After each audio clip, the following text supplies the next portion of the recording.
What's up, ladies and gentlemen of the internet? How are you guys doing? On this channel, we're a little obsessed with triathlon gear, maybe to a fault, and with some hesitation, this video is all about asking 5 triathlon coaches what their next triathlon purchase is going to be. So let's just jump into it. Dale Sanford from the amazing podcast, Coaches on Couches. It worries me a little bit sometimes how much we obsess over triathlon gear, but it is a fun topic to discuss. So what triathlon purchase is coming up next in your future? Probably a new time trial bike. I've been riding the same one for 3 seasons now, so that's about as long as I've let it go. That's about as long as I've had one around. So yeah, probably a new time trial bike. I've been riding a speed concept for, I actually have been riding a speed concept for years. I've just had 2 different versions of it and was actually on a TTX. So I've been riding Trek for basically since I started triathlon. I fit bikes as well. So I see all these different bikes coming through the door. I've fit some of the most off the wall, like small brand time trial bikes, and so I've come to kind of learn a lot of the ins and outs of like working on a lot of these, especially these super bikes. And personally, they're just, to me, they're a lot really over-engineered. And yeah, and I think a lot of people don't realize that is like, you're gonna get this bike and yeah, the brakes might be hidden or whatever it is, but like you still have to work on it. You still have to adjust your brakes, pretty frequently. And if it's not easy to wrench on your bike, like that's a real negative that people should consider when they're purchasing bikes. Absolutely. I mean, it's like, I don't know if you can see. Can you see the speed concept behind me? Oh yeah, I actually didn't. I don't know if you can see the aero bars. Yeah. Yeah. You have to pay extra for aero bars that really dangle like this. Oh, is that a like a first gen one?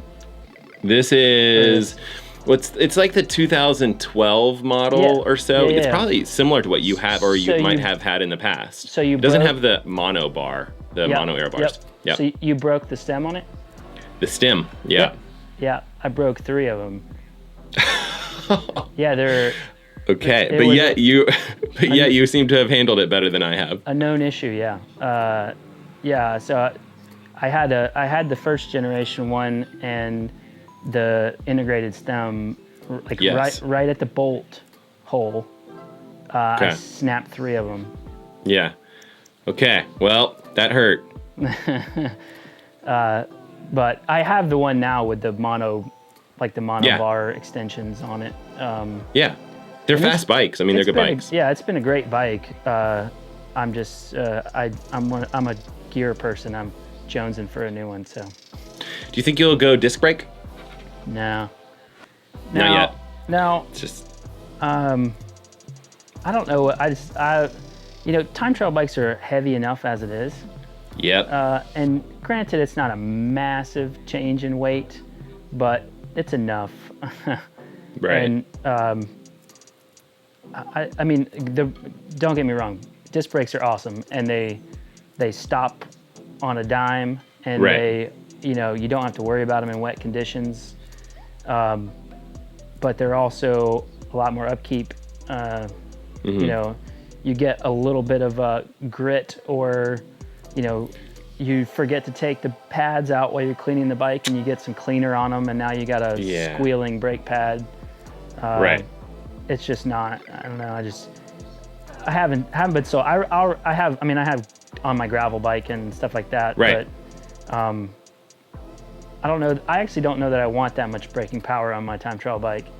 Right. When you're racing on, I mean, for me, it's kind of, my thought process is like, you know, if I'm racing on the TT bike, no problem. I'm usually fine. Like, but it's the training days and stuff like that when you're, you know, if you use a lot of people don't use their TT bike in training that much, but like, I'll do some long rides and stuff like that. And I'm thinking like, oh yeah, I wouldn't mind having better braking power, you know, on some of these rides. But you know, you just kind of have to look at it and see if it's worth it, you know, kind of weigh the options. And only a couple of the bikes right now have disc brakes. And so you can kind of see the technology moving that direction. Yeah. I just kind of wait and see for a little while. Yeah, I might be in the market for a new TT bike. So. Looks like it. Yeah, I mean, there's more and more. I mean, everybody's going to keep jumping on it, the disc brake bandwagon. But the whole, you know, you think about the geometry and position on a time trial bike compared to a road bike, it's like this. It's all like rotated forward. So with that much weight on the front end of the bike, like having that much stopping power on the front wheel, for most is I would say for the average triathlete is not a good thing. Yeah. You know, especially when you're coming in dismounting the bike and there's a chance that you could be, you know, grab a fistful of front brake by accident. And then, you know, if you ever want a good place to spectate a triathlon, it's the dismount line. Dismount line, yeah, for sure. I've seen some bad mount line stuff too. It's just, you know, I think it's people that are trying to figure out the sport, so it's tough times. What is the next triathlon related purchase that you're going to make, you know? And, you know, I would say if it's like a race entry, you know, maybe, you know, skip that one. But if you have something in mind, like, you know, I really, you know, potentially gear related. I know that we're a little bit obsessed with gear and stuff on my channel, which maybe it's a problem. But what kind of triathlon purchase are you thinking about in the future? Yeah, okay. Well, race entries are, they're just a thing that you tick off. And they're also kind of like consumables, aren't they? Like running shoes and things. I never really bat an eyelid at kind of just the amount of running shoes I've ended up with is just insane. Or bike helmets. I've got 7 bike helmets and you can only wear one at a time. Right. I loved you had that video where you had those shoes just like dropping in place and I was like, brilliant intro to a video, like a YouTube video. I was like, I love it. So cool. Well, I have a feeling that I'm going to get told to throw some of them out, so I wanted to kind of document their history because I've run a lot of miles in those. But you know, those things are kind of they're kind of consumables, I think, aren't they? So, I don't know what it's like in the States, but a lot of our shorter races in Europe are becoming draft legal, and I tend to predominantly race sprint and Olympic. Did you say it's the same over there? No. It's very hard to find draft legal races here in the U.S. So it's something that I would love to do, just because I kind of like racing bikes. Some of the crashes and stuff make me a little bit nervous, you know, on draft legal, but almost everything is just kind of like standard, non-drafting. So. Yeah. So in Europe, the shorter distance races are becoming more predominantly draft legal. So, and I've always spent all my money on my race bikes. So I've got 2 really lovely TT bikes, but my road bikes, man, are just hacks. I mean, they are awful. So I'd probably have to go down that route of getting something like a Giant Propel or those new BMC Time Machine road bikes are just I don't know if you've seen them, man, they are unbelievable. So it's a big outlay, but I have spent some decent money this morning on my next coaching course for British Triathlon. So yeah, I'm doing that in November. It's the level 2 diploma course. So so that's the next step for me. I would like to, I'd like to plough some money into being able to go and speak to some of the guys at Bath University and do some of the testing with them and things like that. I'd like to put some money into kind of learning a little bit more about the sort of stuff that we don't have access to, even with, I've got a lactate testing kit and we've all got power meters and things like that these days, but there's other stuff that, would be really useful to learn about, and I wouldn't mind ploughing some money into that. But yeah, a bike, would be nice too. Absolutely, yeah. It's always room for one more bike for sure. Oh man, I've actually moved them all out. They're normally like on the wall up here, but I moved them out of the way. Too many bikes. but too many rubbish bikes. I need to get rid of 2-3 terrible bikes and just get one good road bike would be nice. Yeah. I don't know what I'm going to do with this bike back here, but it's definitely not roadworthy. So what are you going to do? So did you have it checked out yet? Yeah, I mean, everyone's just like, yeah, this shouldn't have happened. But my plan is to basically like bolt it together and put it on the trainer and just let it live out the rest of its days on the trainer. So yeah. That's the plan. That's a shame, isn't it? But at least you get some use out of it. I've got a Felt B16 that I use that I do. Yeah, and it's a great bike. In fact, I've got half of mine to turn it into a track pursuit bike to take to Newport to use on the velodrome. Why do you do that when you talk about velodrome? Velodrome. You have to do the hand motion. That's it's a velodrome, turn left. Right? But the idea of maybe that's something for a few years' time. I don't know. Maybe one day. Dave Erickson from Endurance Hour. Any new triathlon type purchases coming up? Most likely because I've been doing this for a while and I have everything I need mostly with wheel sets and a bike and all the tri kits I could possibly. I have bins of tri kits. I used to be on the Timex multisport team for a 6-year period. Yeah. So I have clothes that still have tags on them, and I'll never wear all of them. And then we went through different iterations of the kit, and I've got all the swim goggles I need from Blue 70 and so on. So basically, I would just be getting new shoes. I go through shoes. That would be my triathlon purchase, I think, would just be shoes. That's a good thing. What do you like, shoes-wise? Well, my friend Roger Thompson, who's an elite triathlete, and he just won the 2019 USAT Nationals this year, and he's just 48 years old. He was my first coach ever. He was pro for a couple of years. He's just an amazing athlete and a great mentor, role model, especially for his family, his 2 kids. He got me into Hoka's that 3 or 4 years ago, and that made a huge difference in my comfort with my shoes. And they seem like they're a bulky, thick shoe, but they're obviously you can get different styles of Hoka's, and I've been a Hoka guy for 3 or 4 years now. And they're pretty lightweight. I mean, for how big they are, they feel light to me. So yeah, I love them, and I'll just get the same shoe, different color. I just rotate them. And in fact, someone was asking me yesterday, I went to the chiropractor for some lower back hip issues. He goes, I was wearing these black Hokas. I think they're Clifton 4 maybe. He goes, you running these shoes? I go, no, actually, I have the same shoe, but they're now red. And these are just kind of kicking around shoes or running around the block. Mr. Dusty Spiller, any triathlon purchases coming up in your near future?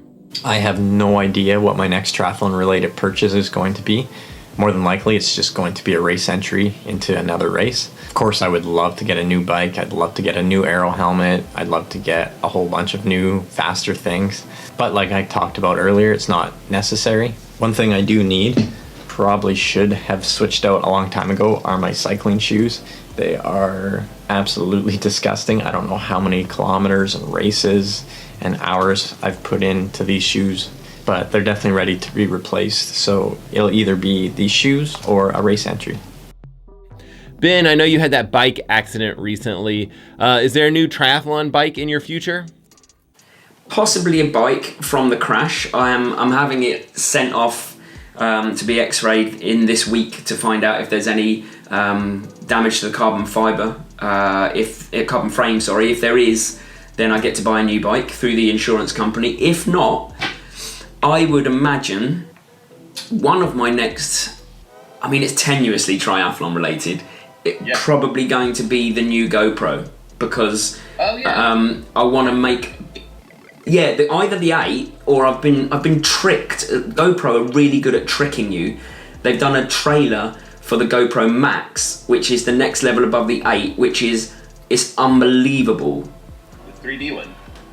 It's got 3D, it's got a camera on both sides, it's got a self-facing thing, it's got audio on both sides. It can do 3D and normal. I mean, it's got everything. Yeah. And I was like, oh man, that's even better than the 8. They know how to play you. Yeah, well, there's that. I'm sure you've seen a lot of videos with that Insta360 in there, and that one's been like super interesting as far as like, okay, I know I could use that with my YouTube channel, and I'm curious, for sure. Like, I think it would fit into the arsenal of camera stuff, and so you're in the same boat as me, right? Where it's like, okay, this would be a fun thing to have, and anything, because you and I are probably filming ourselves 99% of the time. And so it's like, that could help. That could make life a little easier, potentially. I think so. And I look back at the Disney vlog last week, you know, as proud of it as I am because of the enjoyment that you can see on me and Mary's faces when we're doing it. The footage, the GoPro 5, it just is not up to it anymore. Like, it's really, I felt sick watching it, and I was like, if people are watching this, they're only going to stick around because of the fun factor rather than the footage. Whereas the 7 and 8 are like, they've got an internal gimbal, you know, it's right. That will make a massive difference to all of my running races, I think, because I plan to take it on. I've got 2 marathons, half marathons, all sorts of races. All right, I really want to take a minute just to say thank you to these 5 coaches for coming on this channel and just talking about their future triathlon purchases. I really do appreciate their time. And if you want to check out any of these coaches, each of them actually has their own YouTube channel, and I'll leave a link to each of their channels down below in the description of this video.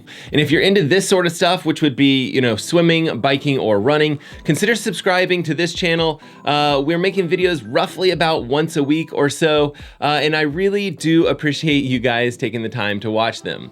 All right, guys, thanks so much, and we will see you guys on the next one.